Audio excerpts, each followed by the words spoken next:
Chris Enns was a man on a mission when he made an unexpected visit to the courthouse. At the end of the day, it's an ambush today. An ambush he says he's willing to spend days in jail for. I'm prepared to be here till Monday morning.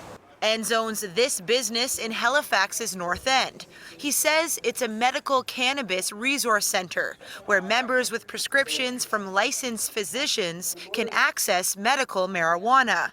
He wants people to understand the importance of shops like his. It's so important that patients realize that dispensaries are a constitutional necessity. The Federal Court of Canada has says that dispensaries are at the heart of cannabis access. Last December, his business was raided, and he was charged with trafficking and possession for the purpose of trafficking. He was released on bail with conditions pending his trial on October 31st. But it's those conditions that brought him to court over 2 months earlier. The Crown put me under really harsh conditions. They wanted a surety for $2,000 from a close friend of mine, and they wanted myself to put up $2,000. Expecting to be arrested for revoking his bail, he was pleasantly surprised with the response he got. The courts have actually been very mature about the process and have invited me to go upstairs, and they'll deal with the matter when the time is appropriate. A few hours and dozens of supporters later, Enns came back to hear the verdict.